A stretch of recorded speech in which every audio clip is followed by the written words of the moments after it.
আসসালামু আলাইকুম রহমতুল্লাহি বারাকাতুহ। সম্মানিত দিনী বৈনকলরে, আজকে সূরা আল হাদিদর 9 আর 10 নম্বর দুইটা আয়াতর অনুবাদ আর তোরা ব্যাখ্যা করব ইনশাআল্লাহ।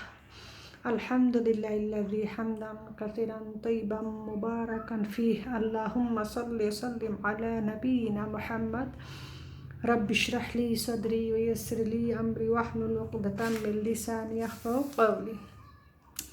তিনি তো সেই আল্লাহই যিনি তার বান্দাহর প্রতি সুস্পষ্ট আয়াতসমূহ নাজিল করেছেন, যেন তোমাদেরকে অন্ধকারের মধ্য থেকে বের করে আলোর মধ্যে নিয়ে আসতে পারেন। আর সত্য কথা এই যে আল্লাহ তাআলা তোমাদের প্রতি অধিক করুণাশীল ও মেহেরবান। আর কি কারণ রয়েছে যে তোমরা আল্লাহর পথে সম্পদ ব্যয় করো না, অথচ পৃথিবী আকাশমণ্ডলীর উত্তরাধিকারী আল্লাহরই জন্য।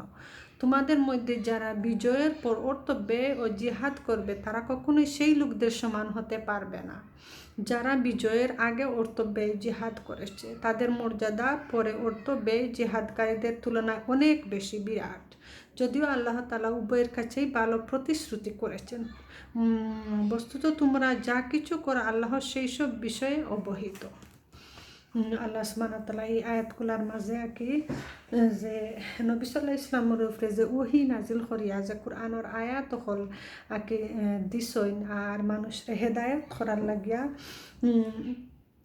যে একটা কি নিয়ামত দান করছেন। কোরআন একটা রহমত, কোরআন একটা নিয়ামত, এই যে কোরআন দ্বারা মানুষ কি পথস্পষ্ট থাকি সঠিক পথ আল্লাহ সুবহানাহু ওয়া তাআলা নবী সাল্লাল্লাহু আলাইহি ওয়াসাল্লামের মাধ্যমে দেখাইছেন। এটা একটা রহমত হইরা যারা যে দুনিয়ার মানুষরে অন্ধকার থাকি আলোর দিকে কি টানিয়ে আনে এই কোরআনে। তো এই কোরআনের দ্বারা কি অন্ধকার থেকে আলোর দিকে টানিয়ে আনে নবী সাল্লাল্লাহু আলাইহি ওয়াসাল্লামের উপরে যে এই কোরআন নাজিল হইছে। এটা একটা আল্লাহর করুণা আর মেহেরবানির তরফ থেকে আল্লাহ এটা মেহেরবান করছে। আর হইরা যায় কি তোমরা কি হয়েছে যে আল্লাহর পথে ব্যয় করো না। আল্লাহর পথে ব্যয় করা কি ধন সম্পদ আল্লাহর রাস্তায় কি ব্যয় করা এগুলো কি অনেক উত্তম। যারা কীর্তন মানা করে, যেমন বিপদ আপদ আইলে কি আল্লাহর বাস্তে দান করে, আর নাই সারা বছর দান করে না। এটা হতা কইরা কি যে সচ্ছল অবস্থায় যারা দান করে এরার বেশি সওয়াব হয়। যেমন আন্নায় অনেক আছে কি বিপদও পড়লে হালি দান সদকা করবো।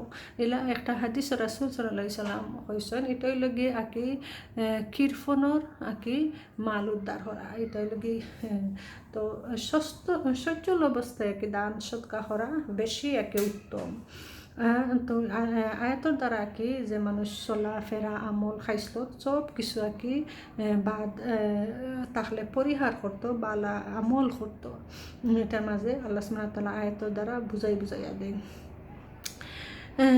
আর কইরা কি যে আল্লাহ হইল কি আকাশমণ্ডলীর উত্তরাধিকারী। আল্লাহ আকাশ মণ্ডলী দুনিয়া পৃথিবী সব কিছুর কি একমাত্র মালিক হইল কি আল্লাহ।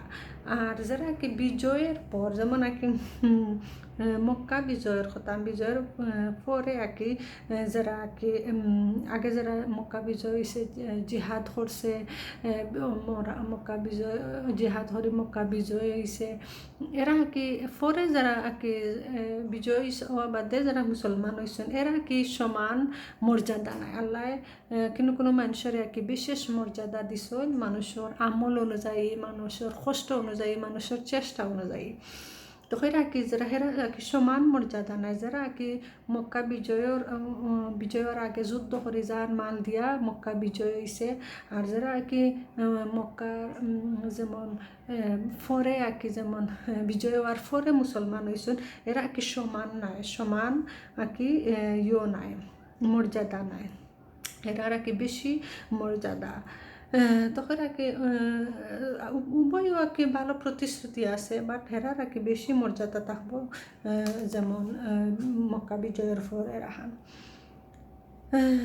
আর স্মরণ করো সেই নিয়ামতের কথা যা আল্লাহ তোমাদের দান করেছেন, সেই ওয়াদা প্রতিশ্রুতির কথা যা আল্লাহ তোমাদের কাছ থেকে গ্রহণ করেছিলেন যখন তোমরা বলেছিলে আমরা শুনলাম মেনে নিলাম। আর আল্লাহকে ভয় করো, আল্লাহ মনের অবস্থা জানেন। যেমন সূরা মায়েদার 7 নম্বর আয়াত ওরা কি নিয়ামতর কথা কি স্মরণ করি আল্লাহর কাছে শুকরিয়া আদায় করা যে আল্লাহ তুমি আমরা এত নিয়ামত দিছো। এই যে নিয়ামত কি আল্লাহ না করলে আল্লাহ রহম না করলে কিলাখান কি ইয়ে করতাম যে স্মরণ করা কি যে আল্লাহ নিয়ামত পাইয়া কি সেও অকৃতজ্ঞ হইতো না। অকৃতজ্ঞ মানুষের আল্লাহ সুবহানাহু ওয়া তাআলা বালা পাই না, যারা কি সামান্য জিনিসও কি আল্লাহর সন্তুষ্টি কি করে যে আল্লাহ যে নিয়ামত দিছ শুকুর আলহামদুলিল্লাহ সন্তুষ্টি হয় তারারে কি আল্লাহ সুবহানাহু ওয়া তাআলা কি খুশি হয় না আল্লাহ সুবহানাহু ওয়া তাআলা তারার উপরে। তো কইরা কি যে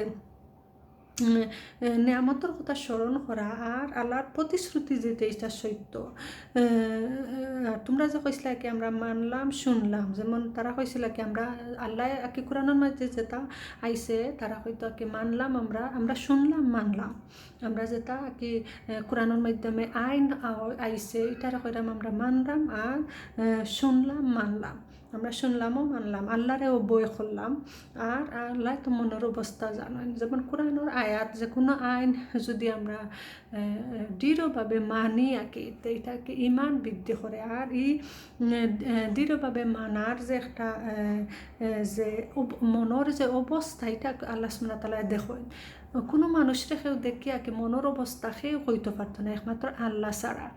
অনেক আছে মানুষের ব্যবহার খুব বালা, অনেক বালা মানুষের ব্যবহার মুখ দিয়া দেখবাই না মন সুন্দর আঁকি বালা বালা কথা হলাইব কত অজয় করবা, কিন্তু অন্তর বালা নাই, অন্তর কলুষিত।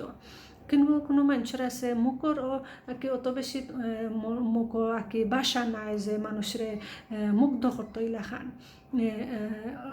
ইলাখান তবে কিন্তু মানুষের এটা দেখা যায় যে অন্তরের মাঝে আঁকি পরিষ্কার। তো আর কত ধরনের মানুষের অন্তর আছে এটা একমাত্র আল্লাহ জানেন।